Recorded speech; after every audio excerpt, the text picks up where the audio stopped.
오늘 하나님 말씀은 구약 성경 에스겔서 제11장입니다. 에스겔 제11장 19절과 20절에 있는 말씀입니다. 제가 봉독해 드립니다. 내가 그들에게 한 마음을 주고 그 속에 새 영을 주며 그 몸에서 돌 같은 마음을 제거하고 살처럼 부드러운 마음을 주어 내 율례를 따르며 내 규례를 지켜 행하게 하리니 그들은 내 백성이 되고 나는 그들의 하나님이 되리라. 아멘. 사랑과 축복의 메시지 나눕니다. 사랑하고 축복합니다. 사랑하고 축복합니다. 감사합니다. 오늘은 구약성경 에스겔서 11장 19절과 20절에 있는 말씀을 중심해서 새 마음을 주소서라는 제목으로 말씀을 선포하고자 합니다. 여러분, 사람은 어느 누구나 태어날 때부터 각기 가지고 나온 성품이 있습니다.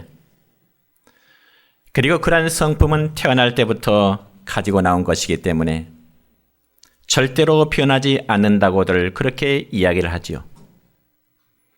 그래서 실제로 우리 주변에 보면은 사람의 성품은 각기 다릅니다. 어떤 분은 성품이 좀 조용하며 온화한 분이 있는가 하면은 또 어떤 분은 성격이 좀 다혈질적인 그러한 성품을 가지신 분도 있습니다. 그렇지만 그러한 성품들은 자기 자신의 선택에 의해서 주어진 것이 아니고 대부분 환경이라든지 혹은 부모님의 유전성을 담기 마련인 것입니다. 그래서 이러한 성품들은 우리 각자의 신앙생활 중에도 종종 걸림돌이 되는 경우도 없지 않아 있습니다. 예를 들어 마음이 온화한 사람은 일의 결정을 쉽게 내리지 못하여 어떤 일에 대해서 주저하는가 하면은 반대로 다혈질적인 성격이 급한 사람은 일에 대한 결정을 신속히 내릴 수 있는 그런 부분도 있습니다. 그렇지만 일에 대한 결과는 어느 편이 더 낫다고 단정할 수는 없는 것입니다. 왜냐하면 서로의 장단점이 있기 때문에 그렇습니다. 그렇지만 우리 각자에게 있는 좋은 성품이 아닌 잘못된 성품이라면 어떻게 해야 될까요? 당연히 바꾸고자 하는 그러한 노력이 있어야 되는 겁니다. 자신에게 잘못된 어떤 부분을 알고 있으면서도 그대로 이어져 가고자 한다면 그는 잘못된 삶을 살아가고 있다는 그런 증거가 될 것입니다. 그럼 우리가 예수를 믿는다고 하는 것은 내 자신의 옛 사람을 완전히 벗어버리고 새 사람으로 변화되어져 가는 것입니다. 그렇다면 과연 우리가 새 사람이 되기 위해서는 어떠한 변화가 우리의 생활 속에서 이루어져야 할까요? 첫째는 마음의 변화가 있어야 우리 각자의 삶의 변화도 이루어지게 되는 것입니다. 여러분, 성경에 보면 인간의 마음은 사람의 생명을 담고 있는 것으로 그렇게 표현되어 있습니다. 여러분, 구약성경 잠언 4장 23절의 말씀 보면 이렇게 기록되네요. 시작. 무릇 지킬 만한 것 중에 더욱 내 마음을 지키라.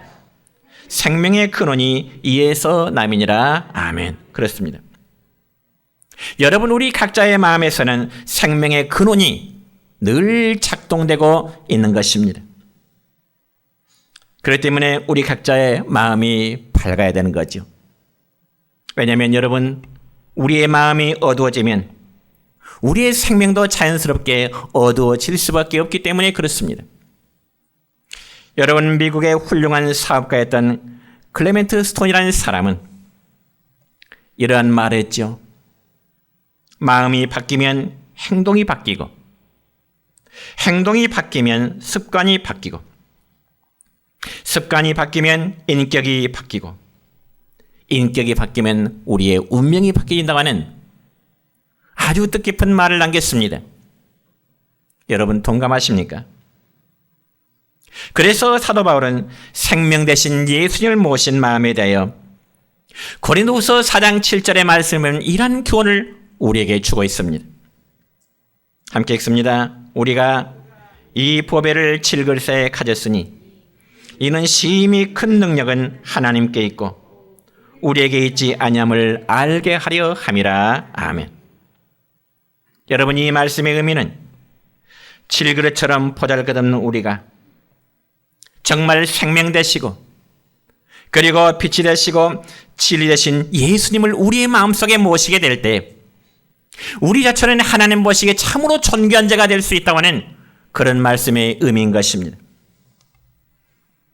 여러분, 우리가 내 마음의 보좌에 주님이 계시도록 우리의 마음을 지키면 자연적으로 우리의 마음속에 어둠의 죄의 권세가 떠나게 될 것이고 어쩌면 금심과 염려와 우울의 마음도 우리의 마음에서 떠나게 될 줄로 믿습니다. 그러므로 여러분, 신약성경 고린도후서 4장 8절과 10절까지 말씀을 보면은 주님을 모시는 사도 바울은 이러한 자신의 신앙 고백을 우리에게 교훈하고 있습니다.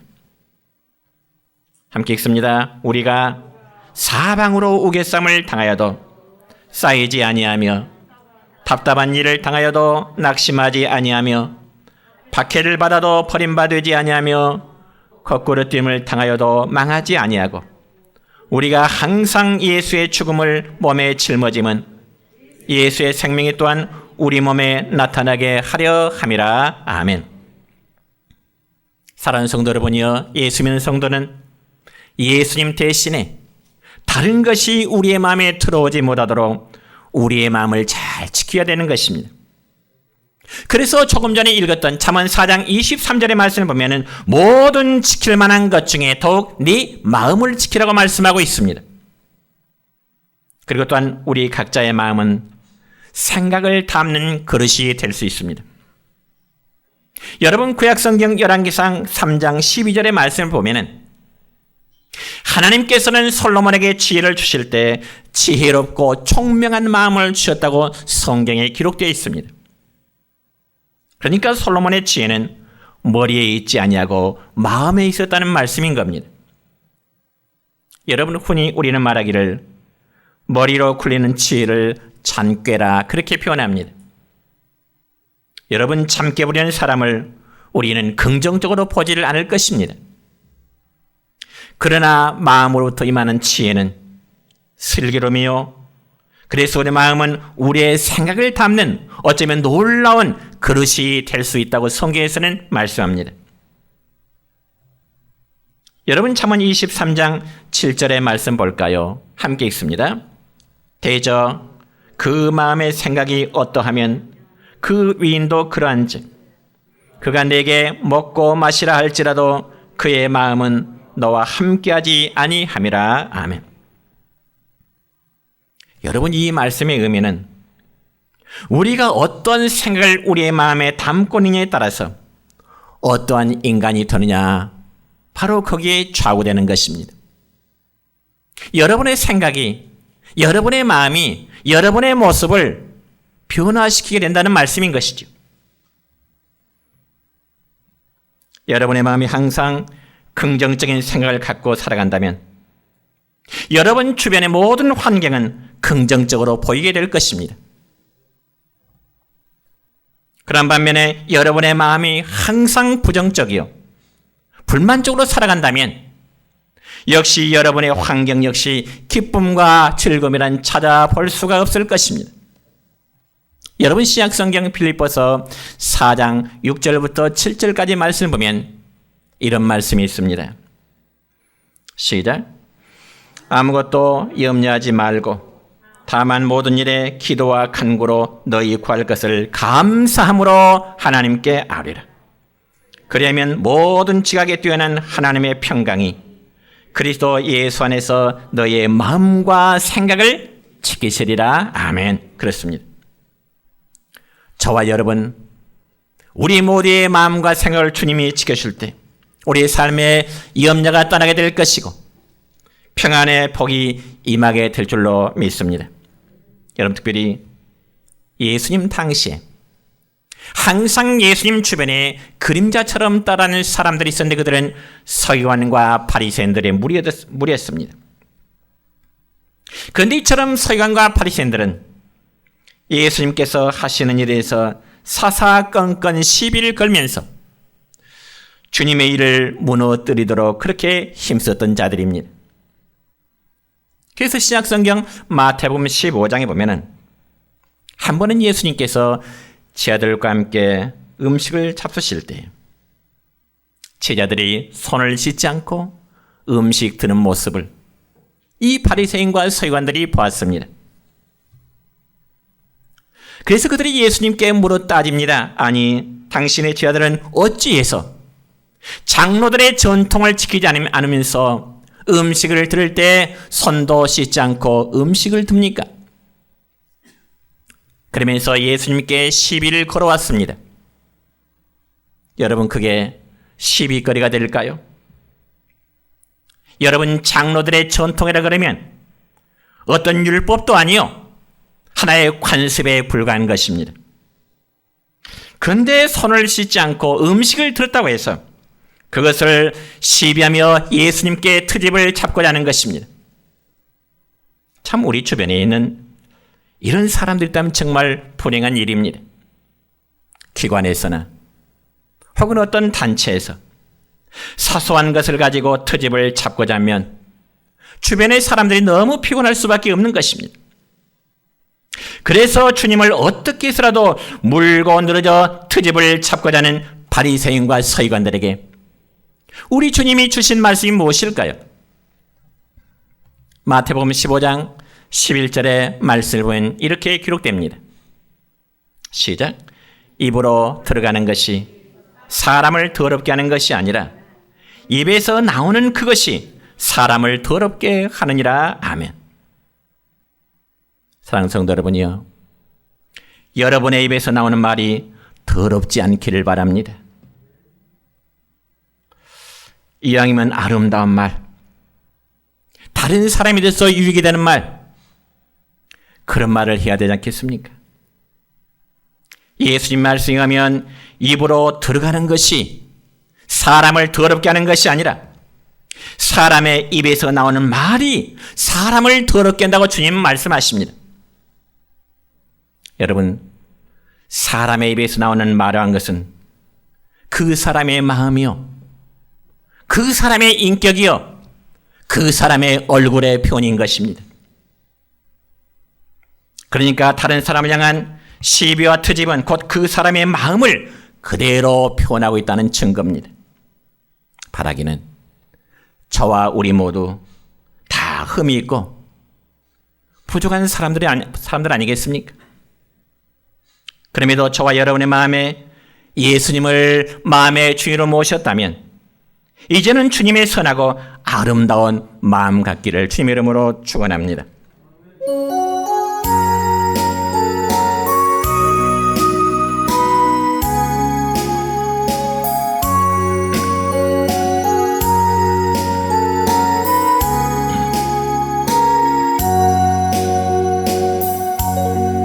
주께서 내 길 예비하시네. 주께서 내 길 예비하시네.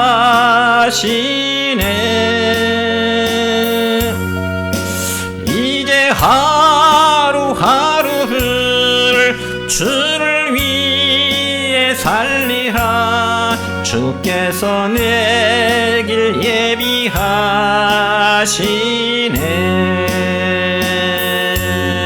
나 이제 주를 따라가려네.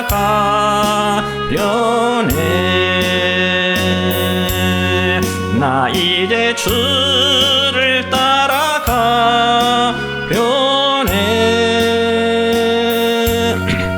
세상 죄길 버리고 생명길을 찾았네. 나 이제 주를 따라가려네.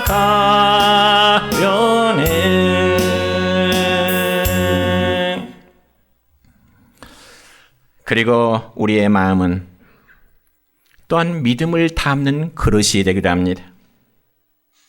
여러분, 우리가 잘 아는 말씀 가운데 신약 성경 로마서 10장 10절의 말씀을 보면 이렇게 기록되지요. 시작. 사람이 마음으로 믿어 의에 이르고 입으로 신하여 구원에 이르느니라. 아멘.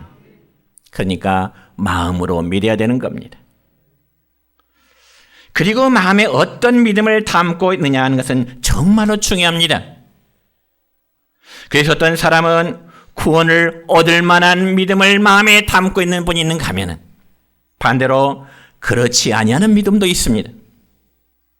그렇다면 여러분의 마음에는, 여러분 각자의 마음에는 어떠한 믿음이 자리 잡고 있다고 생각하십니까? 왜냐하면 믿음이란 엄청난 에너지를 지니고 있기 때문에 그렇습니다. 그래서 예수님께서는 병자들을 고치실 때요, 언제나 그들의 마음에 고침을 받을 만한 믿음이 있는지, 그렇지 않은 자를 보십니다. 여러분, 신약성경 마태복음 9장의 말씀을 보면 이런 내용이 있습니다. 한 여인이 12년 동안 혈류병으로 고생을 했습니다. 여인이 12년 동안 혈류병으로 고생했다는 말은 12년 동안 여성의 하혈이 했다, 그 말이에요. 그런 차에 그 여인의 생각에는 예수님께 나아가기만 하면은 어쩌면 자신의 질병까지라도 고침을 받을 수 있을 것이라는 마음의 확신이 생기게 되는 겁니다. 그렇지만 여러분, 그 당시의 상황에서 여인이 남자인 예수님께 나간다는 것은 사실상 불가능한 일이었습니다. 더군다나 자신의 질병이 여성들만의 질병인 하혈을 앓고 있으니 그러한 조건 속에서 예수님 앞으로 직접 나간다고 하는 건 더군다나 불가능할 수밖에 없는 상황입니다. 그렇다면 여러분, 그 여인이 예수님 앞에 나가 혈류병을 고침받고자 하는 그 마음을 그러면 과연 포기했을까요? 환경 때문에 그 여인은 예수님께 나가는 그 길을 생각을 포기했을까요? 성경에서는 그렇게 말씀하지 않습니다. 그 여인이 생각한 것이 있습니다. 그건 다름이 아니라 정말 예수님 앞으로 나가서 자신의 하혈된 상을 이야기할 수는 없기 때문에 그 여인의 마음속에는 예수님의 뒤로 가서 겉옷자락이라 살며시 만지고 싶어하는 그런 마음을 갖게 된 것이죠. 무엇 때문일까요? 여인은 예수님의 겉옷만 만져도 자신의 하혈병이 고침받을 수 있으려고 하는 그런 마음의 확신이 있었기 때문에 가능한 것입니다. 그래서 그런 마음으로 예수님의 겉옷자락을 뒤에서 살며시 만지게 되는 거지요. 그렇다면 그때 우리 예수님의 반응이 어땠을까요? 여인이 예수님의 뒤에서 겉옷자락을 살며시 만졌기 때문에 예수님 몰랐을까요? 아니요. 마태복음 9장 22절의 말씀 보면 주님은 그 여인에게 이런 말씀하십니다. 뭐라고요? 시작. 예수께서 돌이켜 그를 보시며 이르시되 따라 안심하라. 내 믿음이 너를 구원했다 하시니 여자가 그 즉시 구원을 받으니라. 아멘.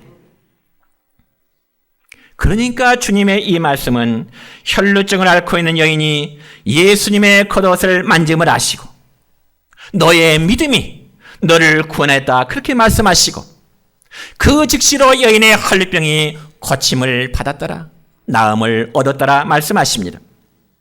물론 여기 구원함을 받았다는 말씀은 질병 속에서 고침을 받았다고 하는 그런 뜻입니다.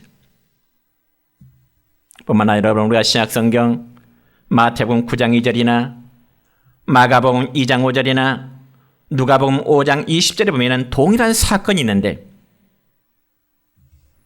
침상에 눕혀서 메고 온 중풍병자를 예수님이 고치실 때도 그 중풍에 놓이는 환자에게 주님은 이렇게 말씀하십니다. 예수께서 그들의 믿음을 보시고 중풍병자에게 이르시되 작은 자여 안심하라, 네 죄 사함을 받았느니라. 주님은 그렇게 말씀하십니다. 죄 사함을 받았다, 이 말은 너의 육신의 질병 속에서 고침을 얻게 되었다, 그 말씀의 선포이십니다. 이처럼 우리의 마음은 믿음을 담는 그릇이 되기도 합니다. 그런 여러분, 할 수 있다는 믿음을 담으시면 할 수 있습니다. 반대로 못한다는 믿음을 담으면 그 믿음대로 되지가 않습니다. 병이 나을 것이라는 믿음을 담으면 나을 수 있을 것이요, 반면에 죽고 살지 못하려는 믿음을 갖는다면 그 믿음대로 죽을 수밖에 없겠죠. 하나님은 우리 각자 마음의 믿음대로 축복해 주시기를 원하십니다. 그래서 우리의 마음이 중요합니다. 축복을 받을 사람은요, 먼저 마음이 복받을 마음으로 변화되어지는 겁니다. 여러분, 구약 성경에 보면은 이스라엘의 초대 왕이 사울 왕이었습니다. 그런데 맨 처음 청년 사울이 하나님께 택하심을 입어서 이스라엘의 왕이 되는 그 복이 임할 때 하나님이 사울에게 주시는 말씀이 있는데 어떤 말씀을 주셨느냐? 내가 너에게 새 마음을 주었다. 그렇게 말씀하십니다. 내가 너에게 새 마음을 주었다. 성경 볼까요? 사무엘상 10장 9절의 말씀입니다. 시작. 그가 사무엘에게서 떠나려고 몸을 돌이킬 때 하나님이 새 마음을 주셨고 그날 그 징조도 다 응하니라. 아멘. 바라기는 여러분의 마음이 하나님이 주시는 새 마음으로 가득 채워지시기를 축원합니다. 그래서 우리 모두 예수님 안에서 저 마음이 새로워지고요, 항상 예수님이 내 마음 보좌의 중심에 계시도록 저와 여러분의 마음을 잘 지켜가는 여러분 되시길 바랍니다. 두 번째로, 옛 사람의 마음은 변화되어져야 됩니다. 여러분, 성경에 보니까 예수 믿기 전에 우리의 옛 사람은 항상 썩어져가는 구습을 따르는 자라고 에베소서에 말씀하고 있습니다. 그래서 바울 사도는 에베소서 4장 22절부터 24절까지 말씀 보면 우리에게 이러한 권면의 말씀을 주시는데요, 함께 읽습니다. 너희는 유혹의 욕심을 따라 썩어져가는 구습을 따르는 옛 사람을 벗어버리고 오직 너희의 심령이 새롭게 되어 하나님을 따라 의와 진리의 거룩함으로 지으실 받은 새 사람을 입으라. 아멘. 옛 사람을 어떠라고요? 옛 사람을 어떠라고요? 벗어버리고 새 사람을 어떠라고요? 입으라. 그렇습니다. 신약성경 로마서 8장 9절에 보니까 이런 말씀이 있네요. 누구든지 그리스도의 영이 없으면 그리스도의 사람이 아니라. 그리스도의 영이 없으면 그리스도의 사람이 아니라. 그러니까 우리 각자의 마음에 예수 그리스도의 영, 즉 성령이 있느냐 없느냐의 문제입니다. 왜냐하면 그리스도의 영이 우리 안에 계시지 않으면 우리는 예수 믿는 사람이라고 말할 수 없기 때문에 그렇습니다. 그리고 그리스도의 영이 없으면 아무리 결심을 해도 며칠 가지 못하고 다시금 옛날의 습관대로 되돌아갈 수밖에 없는 거지요. 실제로 성경에 기록된 몇 사람의 인물을 보면은 한때는 성령의 은혜를 받은 자들이 다시금 옛 생활, 옛 사람으로 돌아가 버린 사람들이 몇 사람이 있습니다. 예를 들어 사울왕의 모습이 그러했고요, 가룟유다라는 사람이 그렇고요, 신약성에 보니까 데마라는 사람이 그랬고요, 니골라라는 사람이 그러했습니다. 그래서 히브리서 기자는 증언하기를 믿음이 후퇴하는 자들은 뒤로 물러가다가 침륜에 빠지게 될 자라, 그렇게 말씀합니다. 그리고 그러한 옛 사람으로는 절대 하나님의 나라에 들어가지 못하리라고 말씀합니다. 그러면 여러분, 우리 옛 사람의 마음은 불순종하는 마음이어서 강팍하고요, 교만하고요, 하나님의 말씀을 잘 순종하지 않으려고 하는 옛 육신의 본능이 자리 잡고 있습니다. 그러나 이런 마음은 변화되어야 주님 안에서 우리가 새로운 피조물로서의 삶을 살아갈 수 있게 되는 겁니다. 그래서 바울 사도는 갈라디아 교회 편지를 보내면서 갈라디아서 2장 20절의 말씀 보면 이러한 고면의 메시지를 줍니다. 어떤 말씀일까요? 시작. 내가 그리스도와 함께 십자가에 못 박혔나니 그런즉 이제는 내가 사는 것이 아니요 오직 내 안에 그리스도께서 사시는 것이라. 이제 내가 육체 가운데 사는 것은 나를 사랑하사 나를 위하여 자기 자신을 버리신 하나님의 아들을 믿는 믿음 안에서 사는 것이라. 아멘. 오직 우리 안에서 살아계시는 역사하시는 그 주님으로 인하여 우리의 마음이 늘 새롭게 변화되어지기를 축원합니다. 그렇다면 과연 우리는 어떤 과정을 통해서 우리가 새롭게 변화되어질 수 있을까요? 이 점에서 요한복음 3장 5절의 말씀을 보면 주님께서는 니고데모에게 이런 말씀을 주십니다. 어쩌면 오늘 우리에게도 동일하게 주시는 말씀이에요. 함께 읽습니다. 사람이 물과 성령으로 거듭나지 아니하면 하나님의 나라에 들어갈 수 없느니라. 아멘. 새롭게 되지 않으면 하나님 나라의 백성으로서의 합당하지 않다 그 말입니다.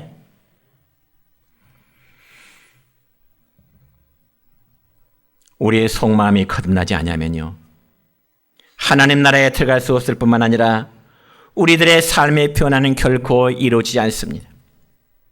그러니까 결국 새 마음은 한 번 더 합시다. 새 마음은 주님의 마음을 닮아가는 것이다. 처음부터 시작. 새 마음은 주님의 마음을 닮아가는 것이다.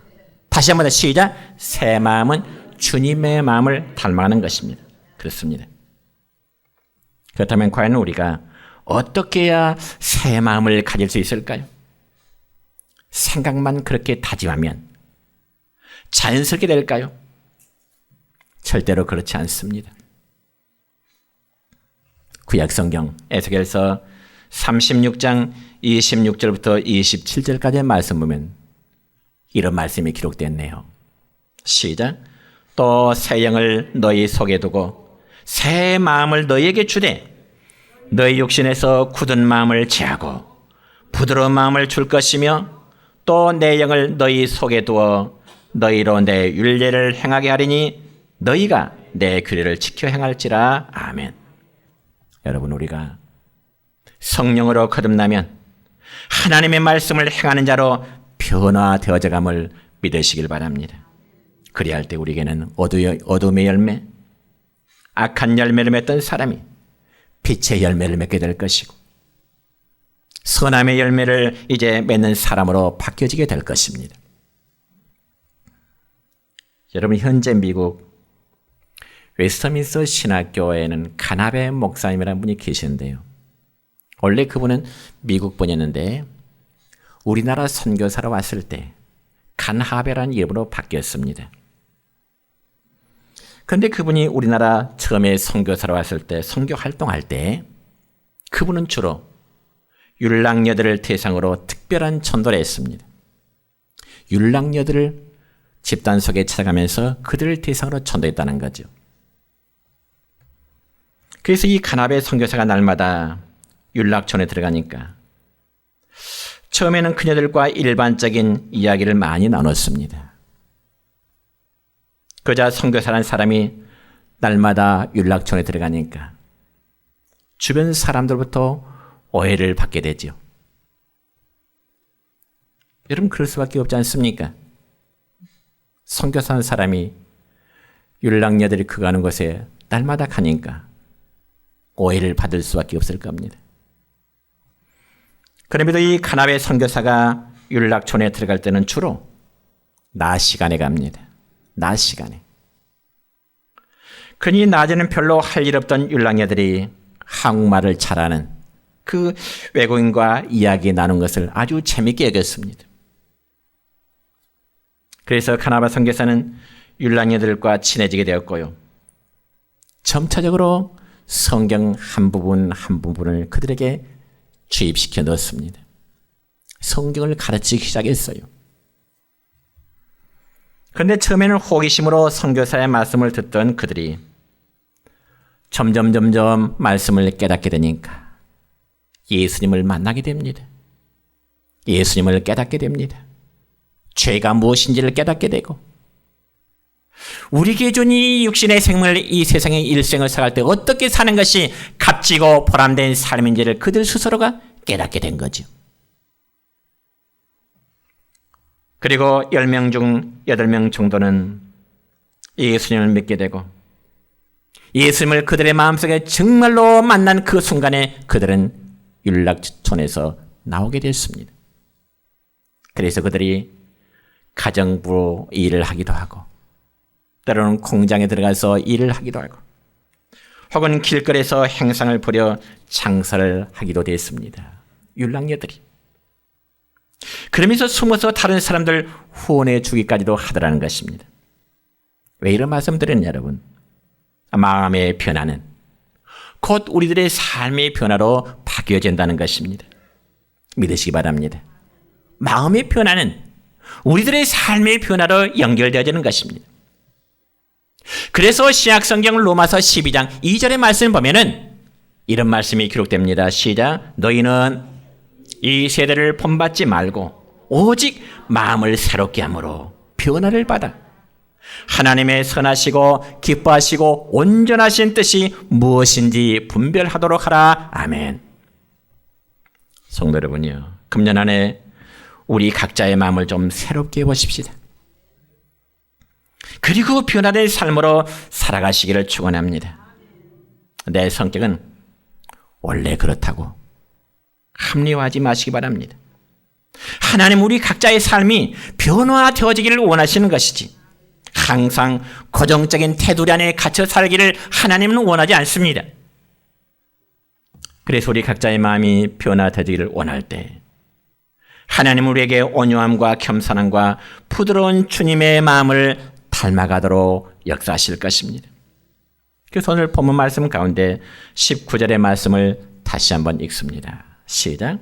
내가 그들에게 한 마음을 주고 그 속에 새 영을 주며 그 몸에서 돌 같은 마음을 제거하고 살처럼 부드러운 마음을 주어. 아멘.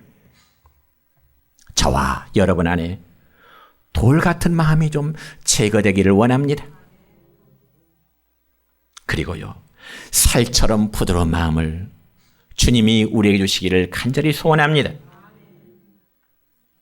온유하고 겸손하고 부드러운 마음은 바로 누구의 마음일까요?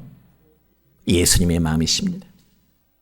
그래서 주님 말씀하십니다. 나는 마음이 온유하고 겸손하니 내게 와서 뭐하라고요? 배우라. 빌립보서 2장 5절의 말씀 보면 또 이랬습니다. 너희 안에 이 마음을 품으라. 곧 누구의 마음이니? 그리스도 예수의 마음이니. 하나님은 교만한 자를 미워하시지만은 성경에 보니까 겸손한 자를 사랑하시고 그런 자에게 은혜를 베푸신다고 약속하십니다. 그럼 우리 각자는 이러한 기도를 들어보십시다. 한번 따라서 합시다. 여러분의 마음 중심에 한번 열고요. 한번 따라서 합니다. 성령님이여 오셔서 내 마음을, 새 마음을 주옵소서. 성령님 내게 오셔서 내게 새 마음을 주세요. 돌 같은 마음을 제거하고 살 같은 부드러운 마음을 주옵소서. 우리 모두가 함께 기도해야 될 기도의 제목이 되을 줄로 믿습니다. 바라기는 우리 모두의 마음이 정말 예수님 안에서 거듭난 새로운 피조물로서 언제나 금년에도 하나님을 기쁘시게 해드리는 저와 우리 모두 될 수 있기를 주 이름으로 축원합니다.